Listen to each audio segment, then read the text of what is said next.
Halo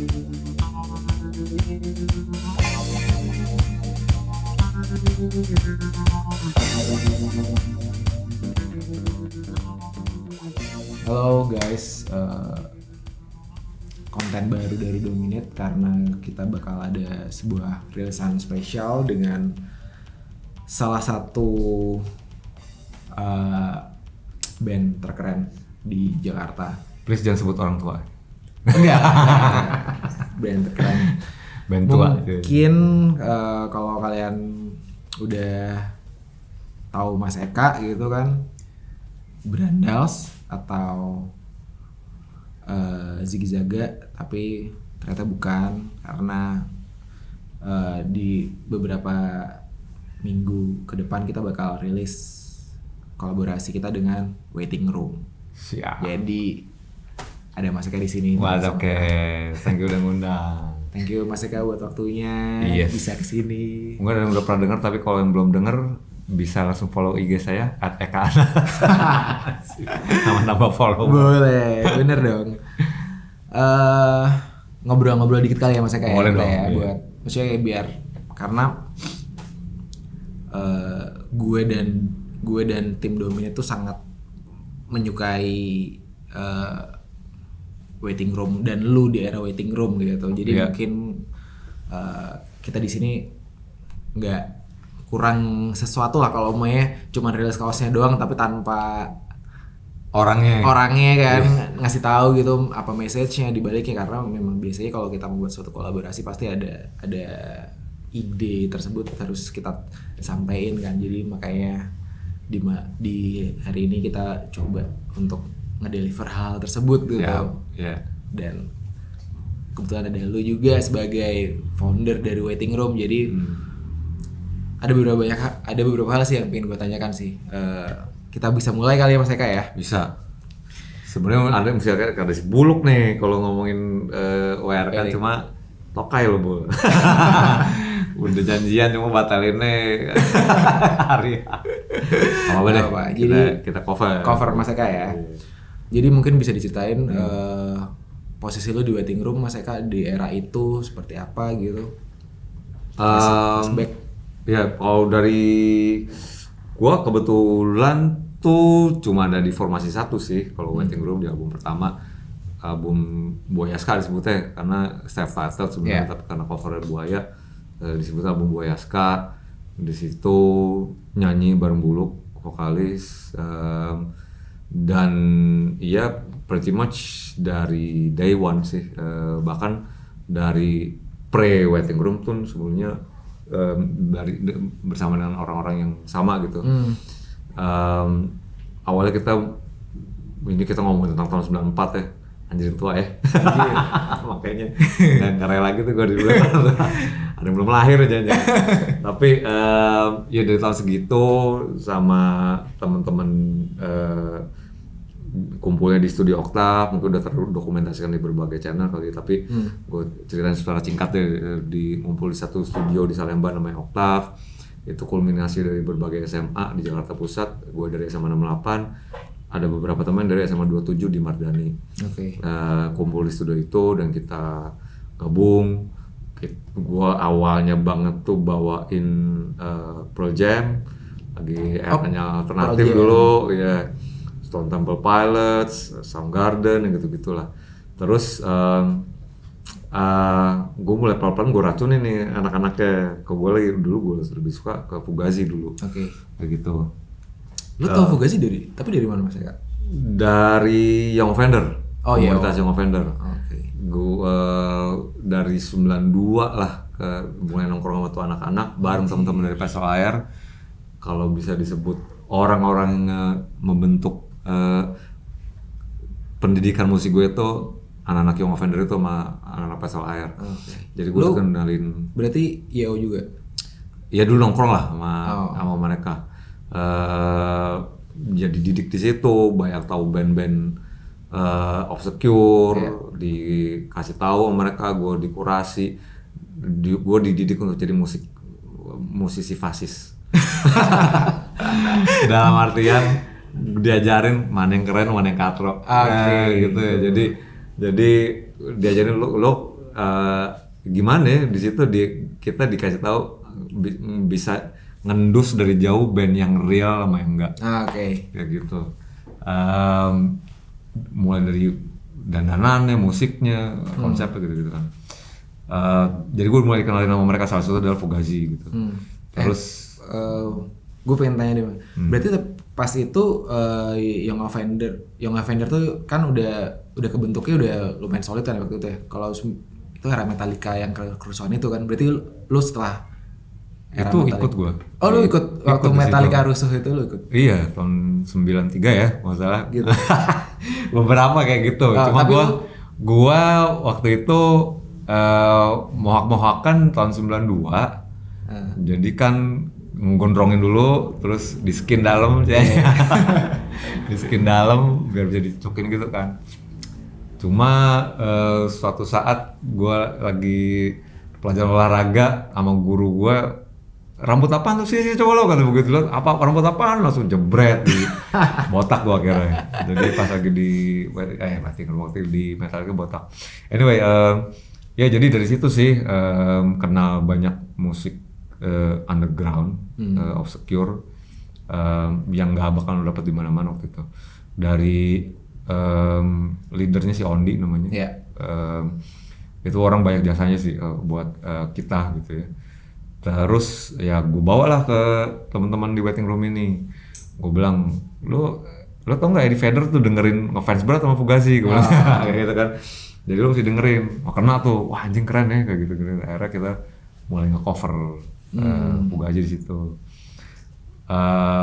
Latihan ke tempatnya si Buluk. Ya kamu udah cerita lah, gue sih udah banyak dituin. Kita ke tempatnya dia di studionya dia dan ikut gabung lah di situ, manggung pertama segala gitu.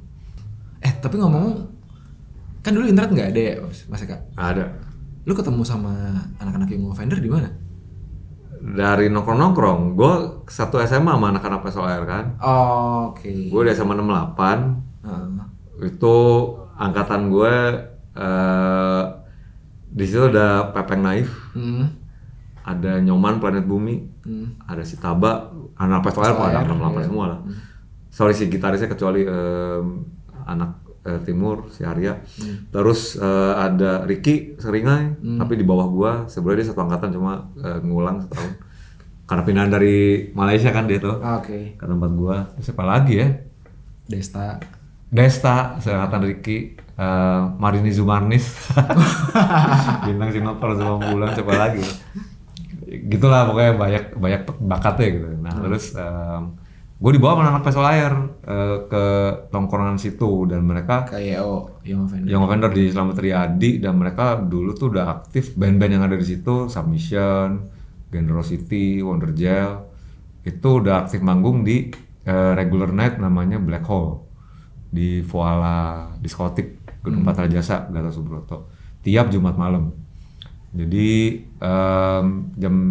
mereka Jumat malam dari jam 9-10 sampai jam 3 itu di situ itulah gue terekspos dengan mungkin bisa dibilang kultur underground pertama di Jakarta yang setahu gue gitu. Sebenarnya sebelum-sebelumnya udah ada angkatan lain lagi kayak Antiseptik mungkin atau juga Pit Pop gitu ya, tapi kan lebih ke metal, tapi ini punk rock gitu. Dan gue jatuh cinta di situ karena gue diajarin gimana mau ngelakuin sesuatu nggak mentok. Gue pan punya rambut mohawk kayak GBH atau Exploited, gimana caranya ya? Akhirnya pakai hairspray, pewarna rambut nggak ada dulu. Lo mau ke salon mana Jakarta nggak bisa lo nge-bleach dan warna rambut pakai pilok Jakarta. Pakai cat pilok, seret gitu kan. Terus kita jaga tuh. Jadi kalau ada orang nanya, gimana sih bisa kayak gitu? Oh pakai lem. iPhone gitu. Dirahasiain tuh ya? Iya, jangan sampai ketahuan anjing gitu. Jadi hancur-hancur deh rambut lo gitu. Tapi kita dulu kayak begitu. Di SMA gue 68 tuh kalau udah Sabtu kan dulu masih masuk kan. Sabtu pagi yang mukanya udah pada kuyup, terus rambutnya masih ada sisa-sisa cat tuh berarti anak dari Black Hole tuh malam. Jadi situlah gue ke expose sama kultur underground, subkultur underground Jakarta. Kalau gue boleh tanya, waktu itu kan album pertama lo kan ska ya, Mas Eka. Kenapa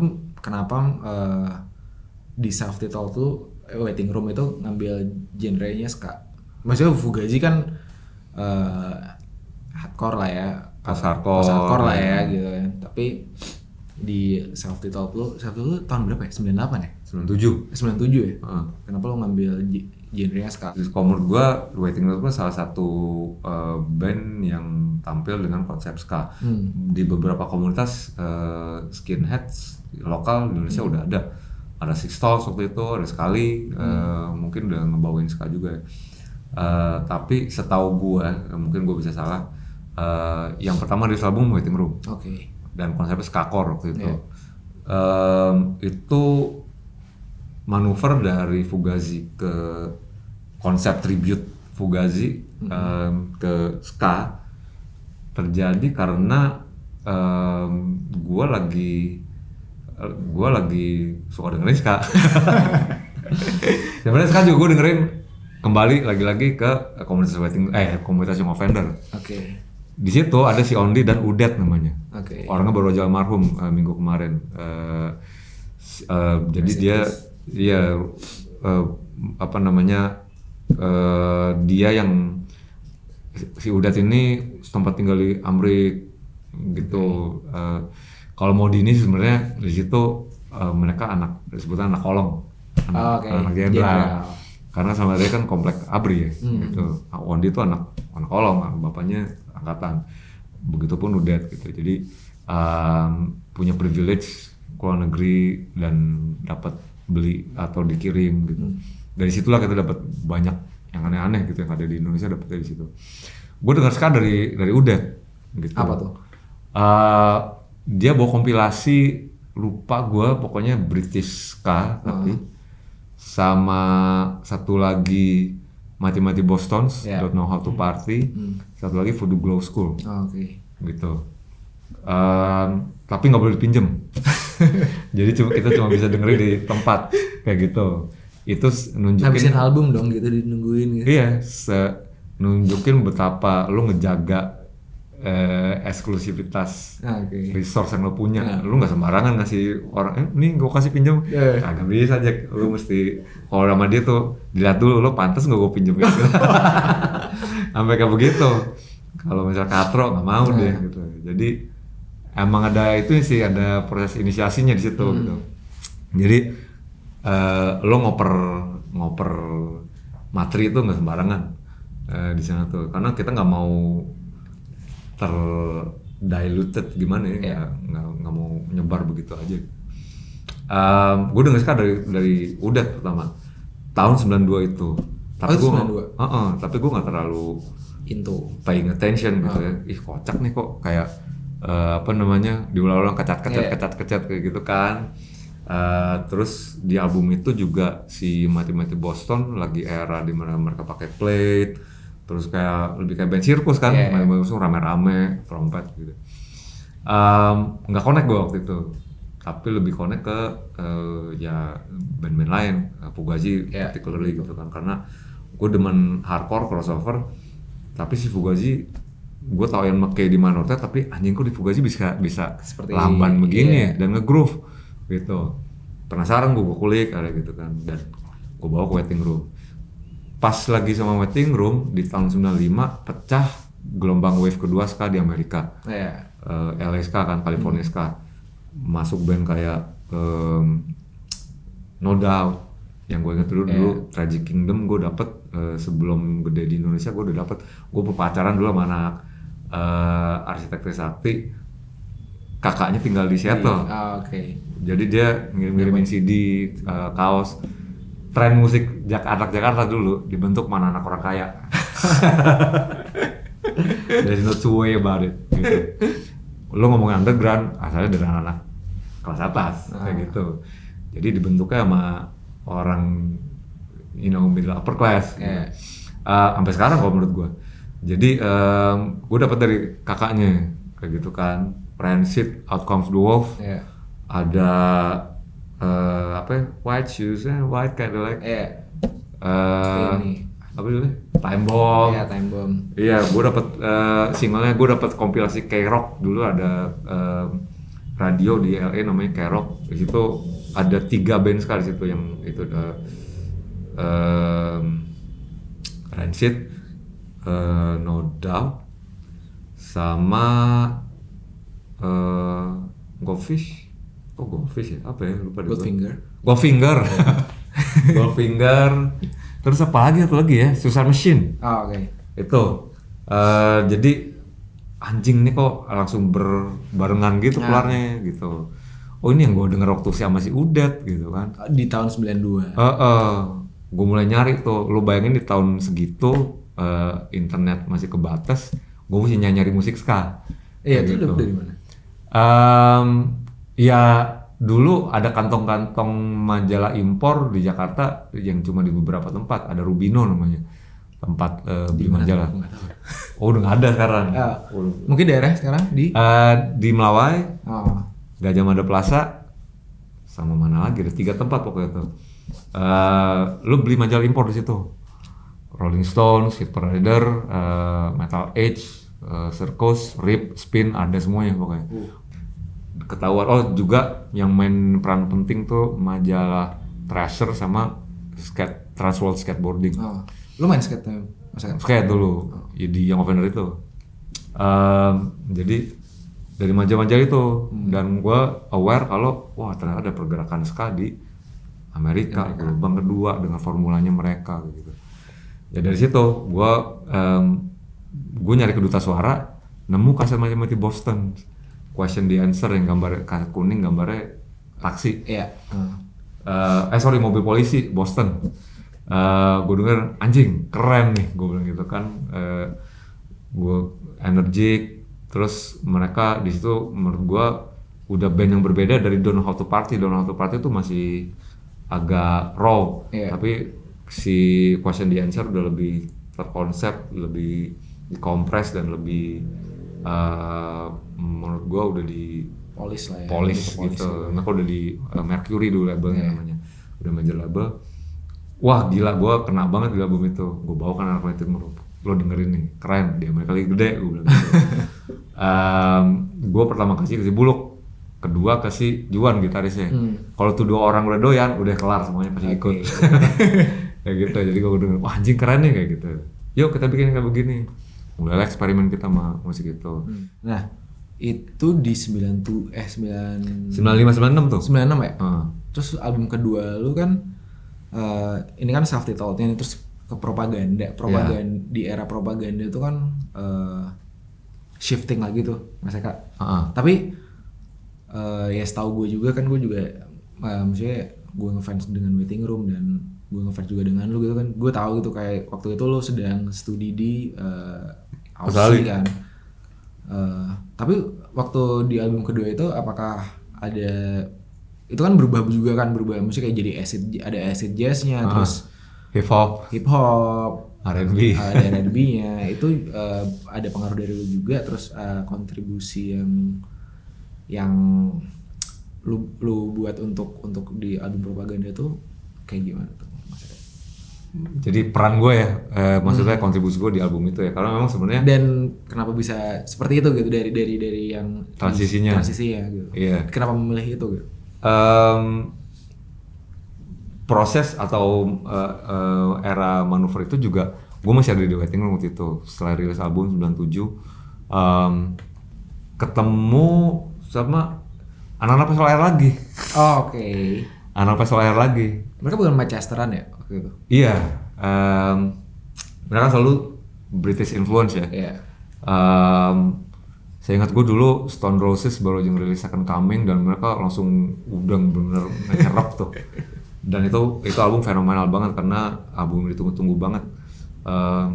Stone Roses rilis terakhir 89 dan baru 5 tahun kemudian ngerilis Second Coming kan, banyak problematis segala. Jadi kalau anak 90-an dulu lo pasti nggak bisa lepas dari euforia nungguin album keduanya Stone Roses.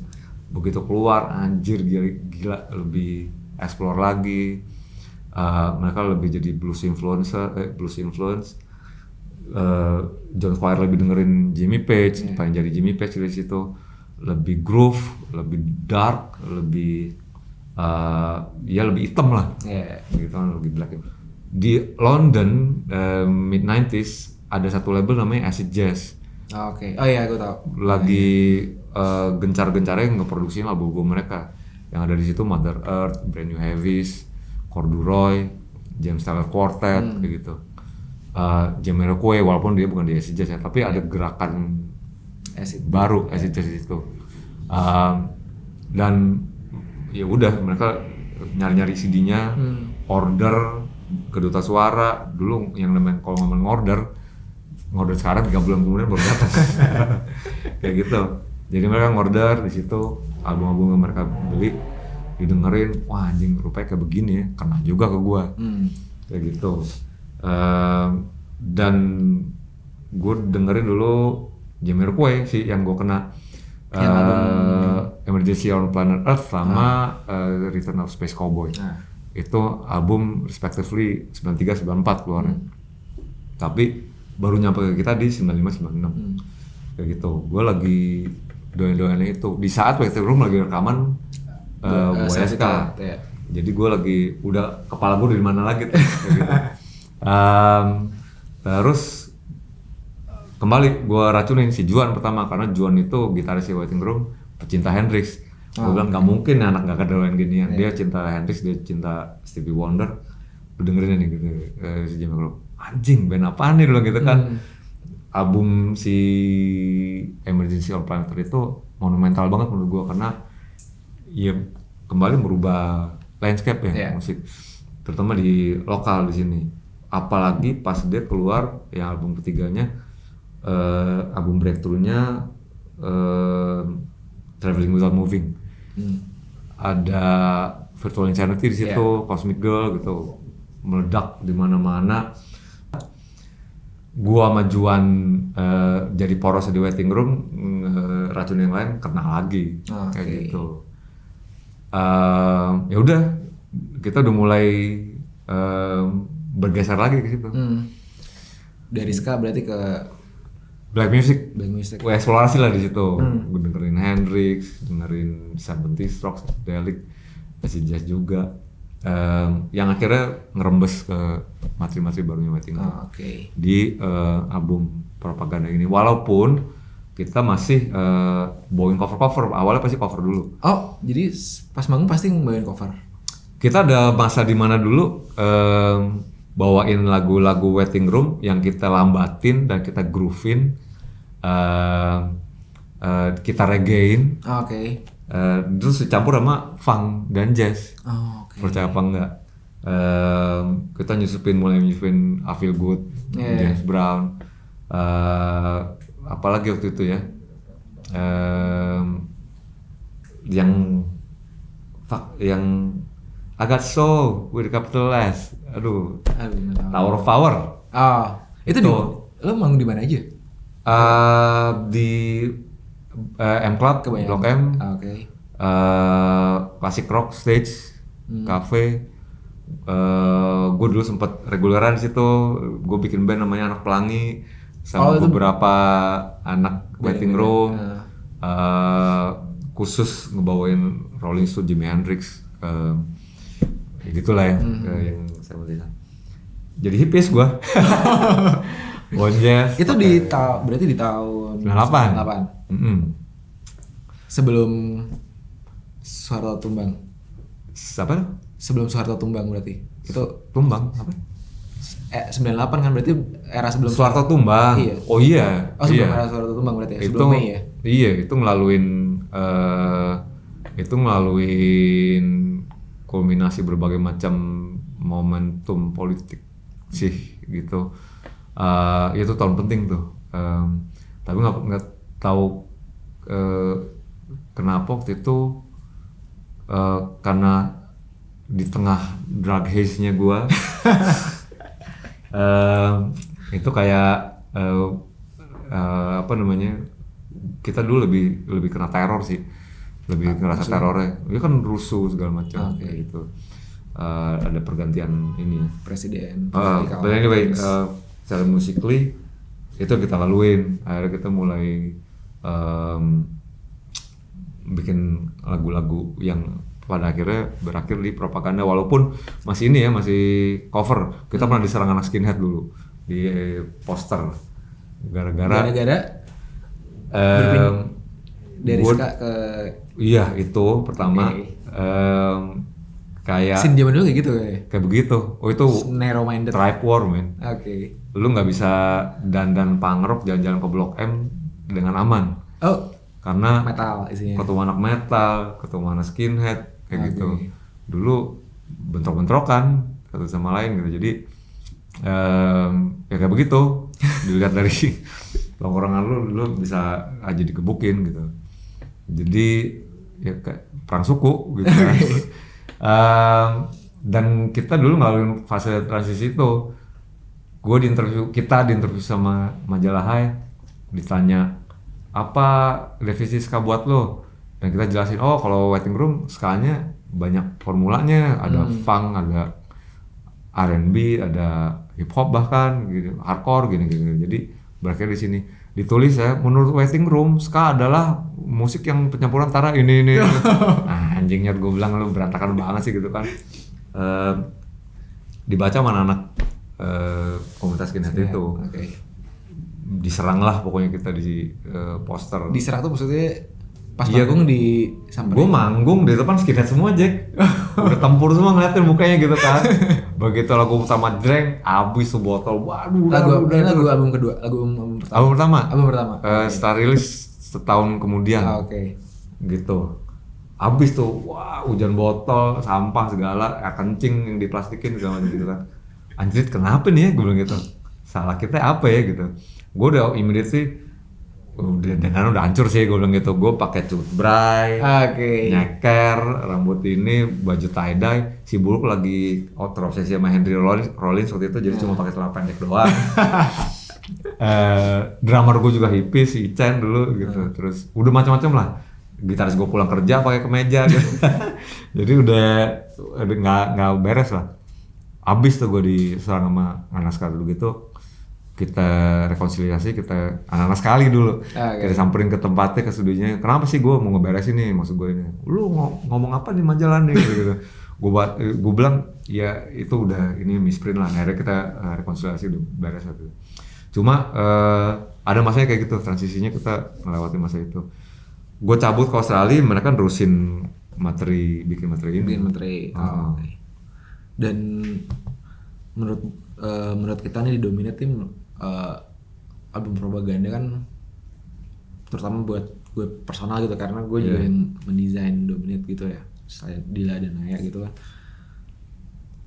sangat strong gitu kan dari segi musiknya, karena mungkin musiknya lebih variatif, lebih black music, karena kita juga di Dominate juga sukanya memang black music, reggae gitu kan, dan ini sangat mempengaruhi kita juga. Dan waktu itu kita juga ngeliat anjir di era itu, di tahun 90 itu ada band dari Jakarta yang bisa ngebuat hal sekeren ini dengan cover album sekeren ini. Makanya kita kayak pengen tribute gitu ya. Pengen tribute, dan mungkin kalau bisa dilihat kayak cakep. Ini sudah ada liriknya nih, Brand New Skin tuh yang ngebuat ya? Brand New Skin gua liriknya. Jadi mereka udah dalam musiknya, terus ngasih ke gua, bikinin dong nih liriknya gitu. Jadi kayak apa sih? Cause my body is electrical and my tongue is rough, slinky smooth rhythm coming from my skin. Itu lu bercerita tentang apa tuh, Mas Eka? Brand New Skin. Ya kulit baru nyeritain gimana transisi Waiting Room. Kayak gitu, dan ini hip hop. Udah jelas Stone Cold hip hop. Gue bener-bener nge-rip off Beastie Boys ya gue. Gue jadi kesini. Cuma ada masanya dulu gue kuliah 99, liburan tahun 2000, summer break di sana akhir 99 ke 2000 tuh kan, kalau summer break 3 bulan di sana. Gue balik tuh, mereka lagi rekaman lagu ini. Gitu. Si Brand New Skin. Semua album ini deh. Semua album ini. Propaganda tuh lagi direkam di Gins ya, studio kalau nggak salah. Pokoknya mereka dapat budget dari Aquarius, Independent ya kalau nggak salah. Dapat budget dari Independent, dapat budget gede, studio mewah gitu. Terus ada beberapa lagu yang isiin dong nih vokal, dia bilang gitu. Kata si Bulu. Gue dengerin, particularly yang gue ambil Satu Dunia sama Brand New Skin karena stand out buat gue. Pas banget nih, yang satu juga Satu Dunia nih. Yoi. Sedap. Kita buatnya kayak bola dunia gitu kan. Oh karena Satu Dunia, Satu Dunia. anjir. Baru tahu gue, siap. Keren. Dan menurut gue sih, menurut kita semua masih didominate gitu ya. Lirik Depan yang masih cover ya? Depan masih cover.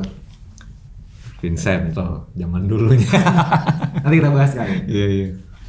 Nah, itu dia menurut gue kalau yang buat lirik Brand New Skin lo kan. Kalau Satu Dunia siapa maksudnya Kak?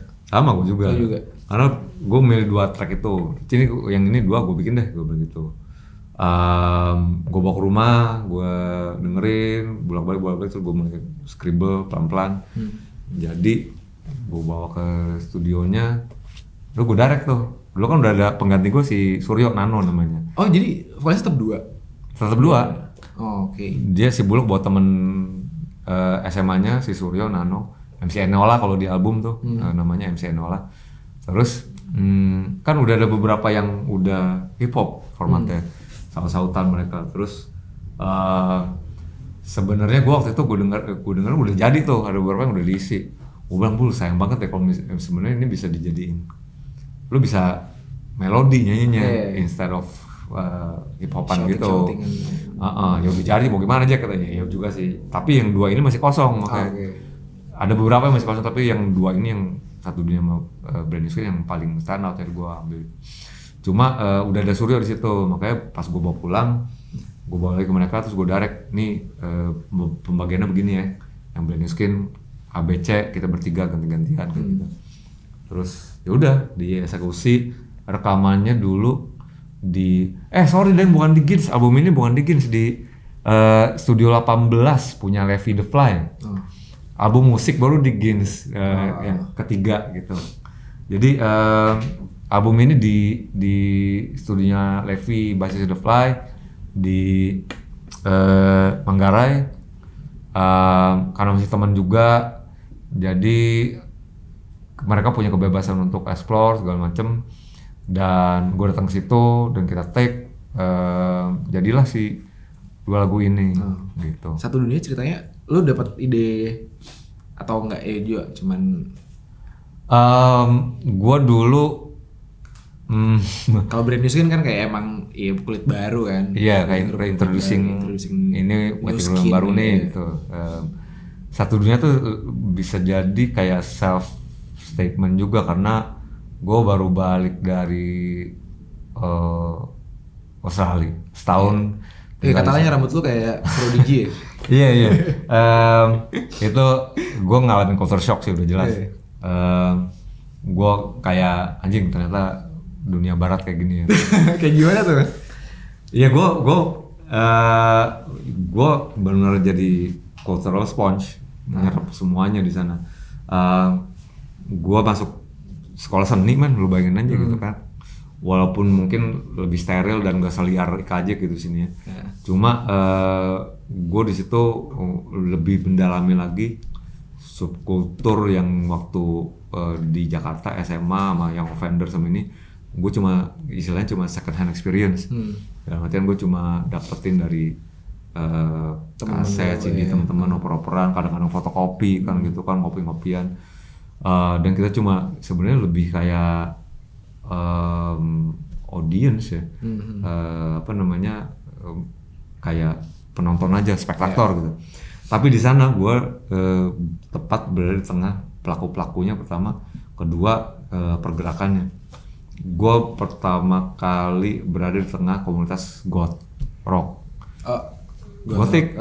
Ini kita ngomongin true gothic ya, bukan yang kayak gothic apel ungu dulu sporting gothic gitu.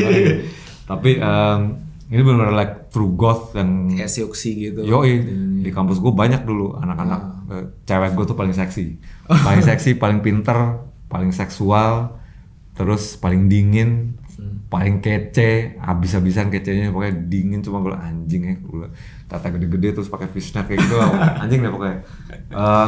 Terus mereka tahu gue lo nggak bisa sembarangan sama gue, tapi gue bisa pacaran masalah satunya. dan gue dikurasi sama channel gue. Ini gue di beberapa channel gue sempat gue ceritain namanya Shannon Johnson, dan gue dididik sama dia lagi melalui pendidikan lagi tuh. Musik yang keren apaan, yang dandan yang keren kayak gimana gitu. Gue jadi Bowie disciples, fanatik sama Bowie gara-gara diracunin dia. Terus jadi cewek goth. Udah gue didandanin sama dia tuh, termasuk ya udah top to bottom gue di makeover gitu. Gue dulu kan di dread gara-gara nggak tahu lo pengen di dread lah. Dulu gue belum pernah di dread gitu. Terus gue bilang lo hippie ya. Oh iya, era itu kan ya tadi lu ceritain. Gue sama hippie nggak nyambung dulu kayak gitu. Terus dia bilang dipotong deh mendingan kan. Kayaknya lo udah so 70s gitu. Akhirnya dicukur cuma disisain di sini doang, mau di belakang diwarnain, di bleach, dan gue di habis-habisan dari dia gitu. Balik ke Jakarta dengan dandanan kayak begitu. Sekarang sih mungkin udah agak aneh kalau kayak gitu kan. Lo bayangin tau late 90s gue kayak begitu gitu, kayak ya Prodigy, Cat Flynn gitu kan, nggak banyak yang kayak gitu, hampir nggak ada malah gue di Jakarta. Ya gue alien lah. Pulang ke sini keluarga gue kayak bapak gue potong nggak lo kan. Rambut kayak begitu. Terus ya gue kayak against the grain, kayak ngelawan terus saya di perspektif society normal tuh kayak gimana gitu. Gue statement individu, dan gue belajarnya dari punk rock gimana lo untuk jadi seseorang tuh nggak harus ngikutin tatanan atau pakem sesuatu. Lahir di lirik ini gitu. Kalau lo baca gitu, cuma ada satu dunia buat gue gitu. Persetan dengan semua yang kau tahu ya. Iya. Ya gitu. Terus ngomongin covernya nih Mas Eka nih, menurut gue kan dari self-titled yang Buaya SK terus sama musik, menurut gue propaganda yang paling strong lah, karena secara visual juga sangat bagus gitu. Mungkin Mas Eka bisa cerita sedikit gitu tentang konsepnya atau terus ada siapa aja gitu kan, soalnya kan ini Vincent di sini kan Vincent Kopetis kan ya? Iya. Vincent Kopetis di sini berdandan seperti Waria. Terus ada orang main lagi. Itu si Suryo. Oh ini Suryo. Vokalis. Dia emang ini jago break dance. Oh, oke. Terus ada kalau ini kan cuman cover depannya doang ya. Maksudnya ini kan terus ini sambungannya ada panjang tuh kan? Iya kan panjang kan. Ada kan si Buluk itu di duduk di pemadam kebakaran. Kayak mas-mas kok gue bilang. Oh iya. Gue lihat Bul semua dandan kok lo yang kayak mas-mas sih gue pakai kaos. Terus ada ini siapa? Mas Eka yang udah ini gitaris pertama si Dadi namanya. Oh, okay. Berry. Ibob basisnya, Giok sekarang di Superglad bareng Buluk. Irvano Harahap gitarisnya, dia jadi setelah fase waiting room dia jadi manajernya The Brandas. Yang ngebawa Brandas gede tuh dia tuh. Oke. Kayak gitu. Nah, itu cover ini tuh editionnya lu atau enggak ada? Gue jujur nih lo mesti ngomong sama Buluk sih, karena dia yang lebih involve sama waktu brainstorming dan pembentukan konsep sleeve-nya. Tapi kalau sepengetahuan gue ini dibantu sama kolektif namanya Satellite of Love. Dulu mereka alumnus IKJ, ada Tony Tandun, sekarang orangnya di Bali jadi DJ. Terus Adi Cumi itu vokalisnya Fable dulu, sampai sekarang juga Fable masih ada. Dia vokalisnya Fable dan Raksasa, band Raksasa.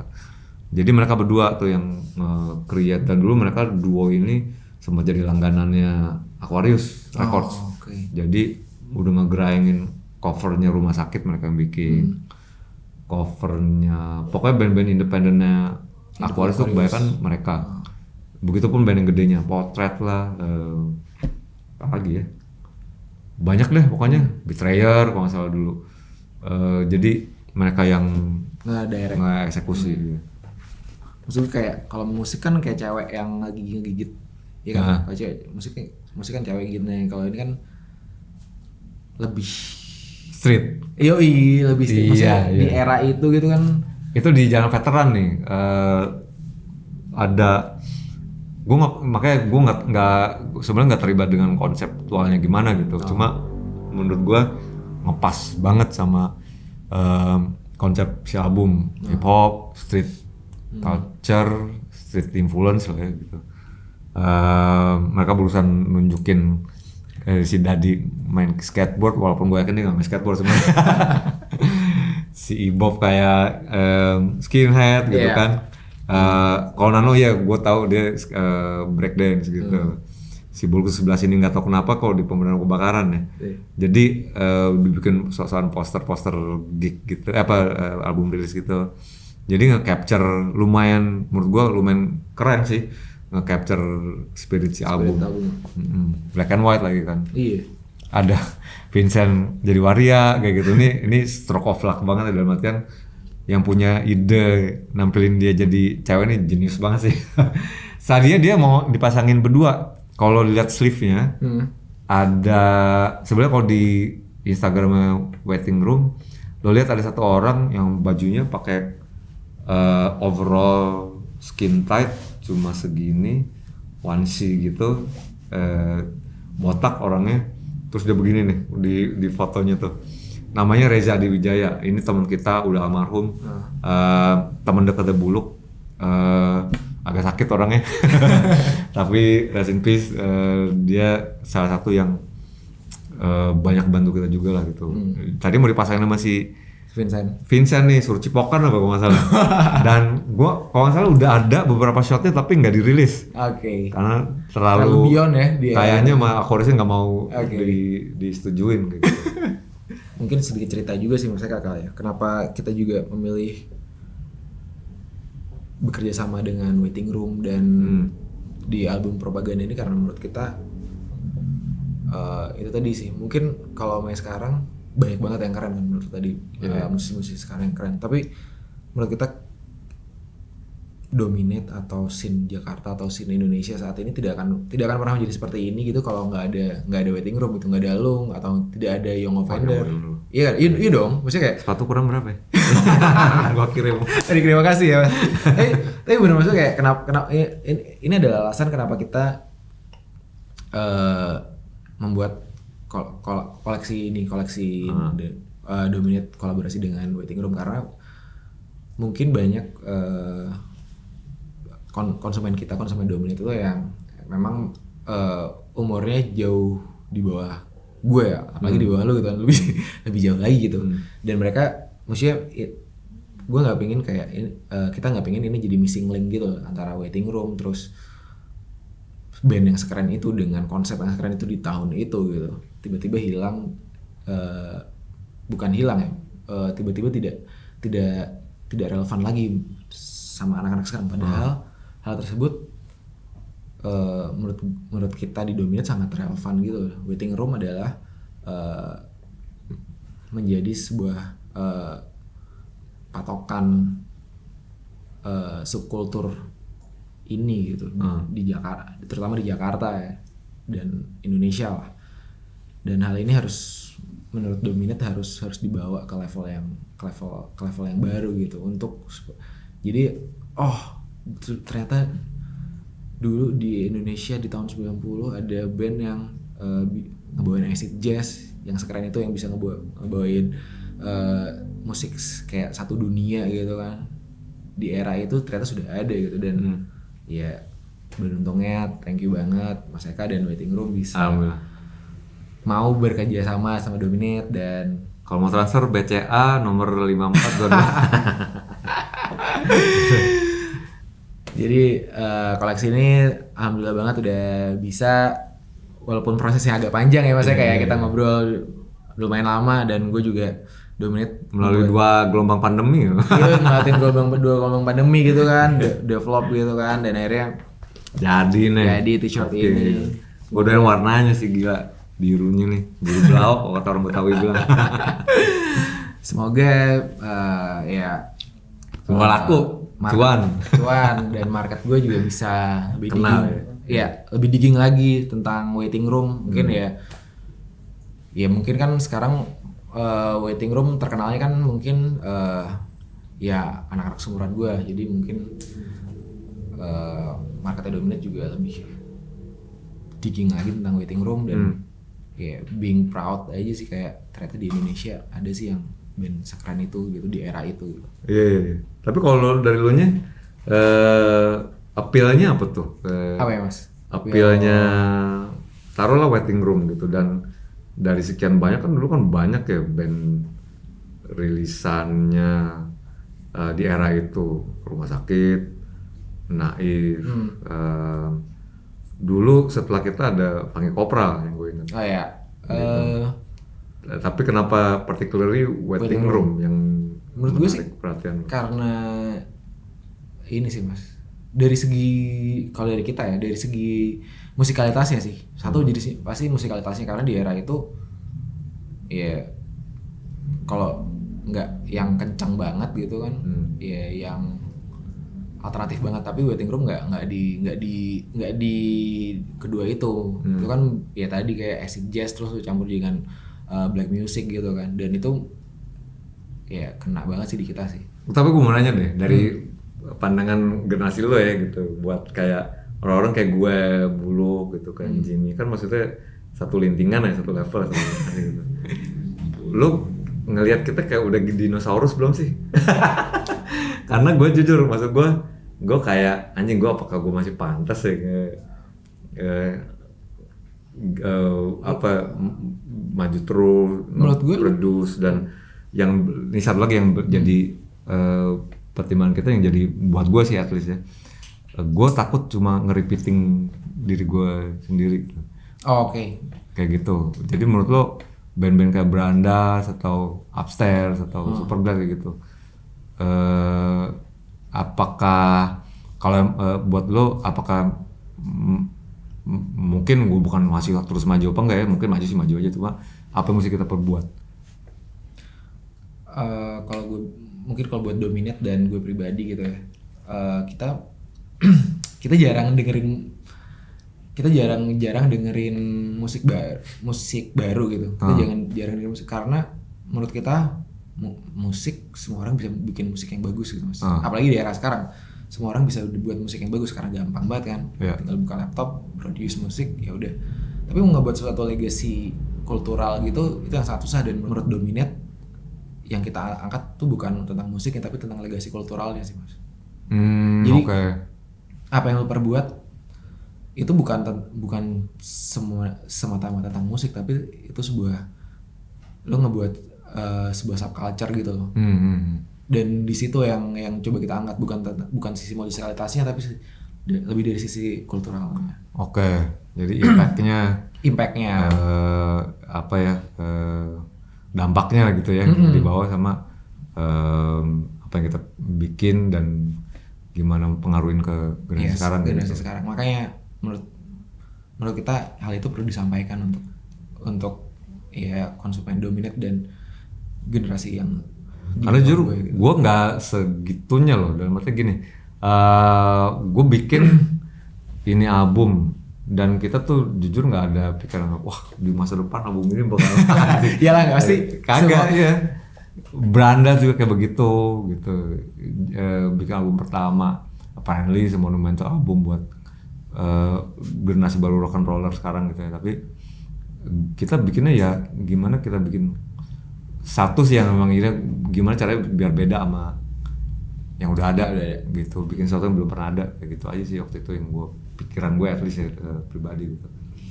Nggak ada pikiran ini album bakal mempengaruhi gitu.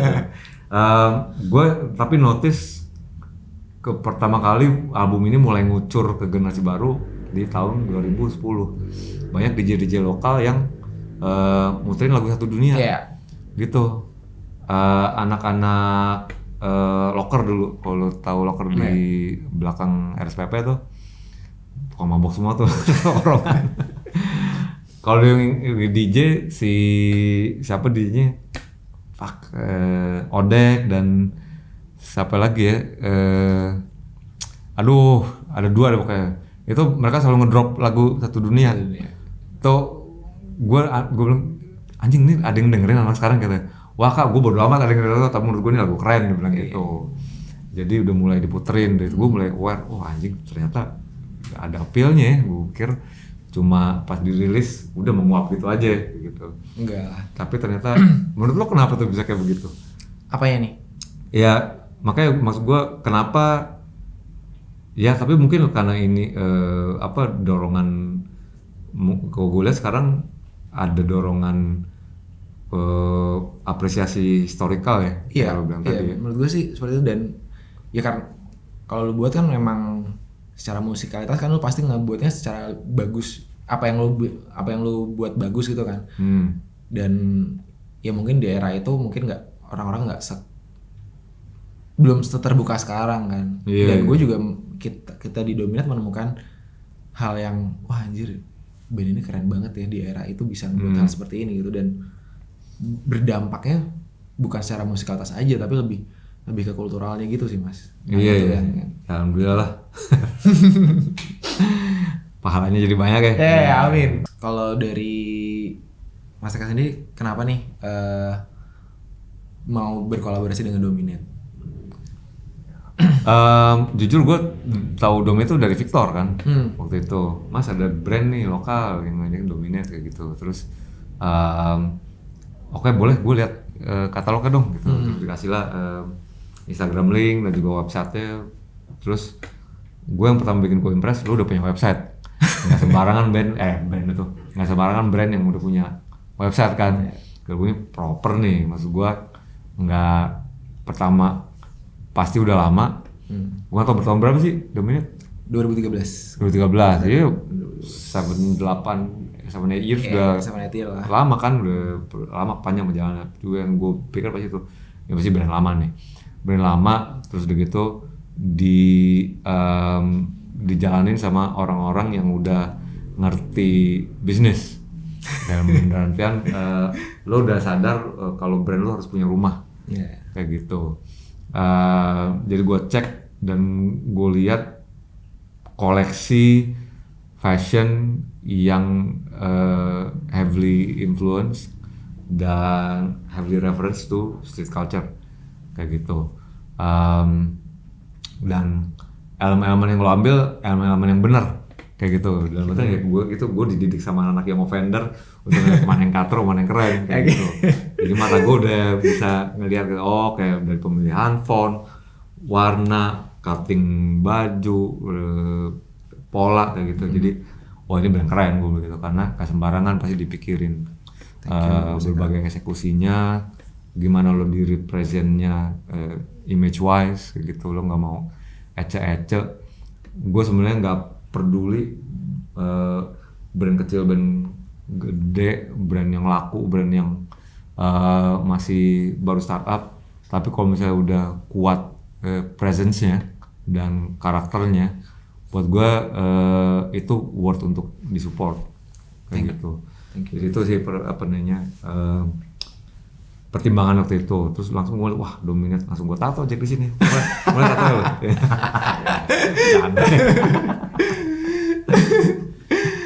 Gitu kira-kira. Oke. Thank you Mas Eka. Iya, sama. Terima kasih. Pertanyaan titipan tuh bener lah. Tapi keren, maksud gue ini pun gue puas. Sebenarnya dari pertama dikasih sama lo dari ini juga kan. Desainnya Jack gimana nih? Gue sih oke, gue bilang nggak ada poin revisi lagi, karena pada sepakat semuanya, total pada jalan kayak gitu.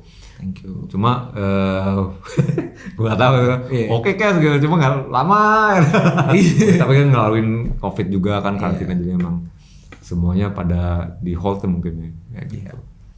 Tapi puas sih gue sama anak juga. Alhamdulillah. Keren lah. Apalagi gue baru tahu konsep bola dunia atau satu dunia. Ya waktu itu gue mikir apaan ya? Oh ya, mungkin kalau bisa jadi kayak waktu itu gue juga mikir tuh mas waktu ngedesain apa sih ngerepresentasiin satu dunia. Oh iya, bola dunia benar jadi satu dunia gitu kan. Dan gue nge-rap liriknya di dalam sini. Iya. Persetan semua ocehanmu, persetan dengan dunia yang kau tahu. Men, pokoknya desain was juga maksud gue cukup current dan bukan ikut-ikutan, ternyata menurut gue simple enough di apply ke bola dunia ini, terus juga pemenggalan square kayak begini gitu. Jadi simple dan efektif. Gue paling demen desain yang nggak neko-neko gitu. Oh ya, itu kan basic Iya kan dong. visual artist ya. Gue suka sama desain yang minimalis tapi ada artinya gitu.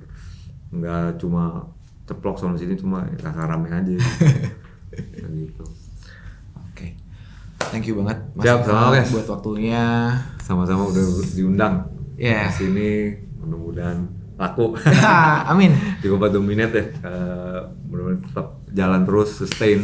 Thank you. Waktu lama. Thank you, Mas Eka. Bisa contribute ke industri fashion lokal. Amin. Thank you. Yoi. Terima kasih banyak Mas Eka. Siap. Terima kasih buat cerita-ceritanya ya. Iya, panjang nggak tuh? Panjang, Yang tapi- editnya selamat deh. Siap. Oke deh. Terima kasih. Siap, terima kasih. Assalamualaikum warahmatullahi wabarakatuh. Thank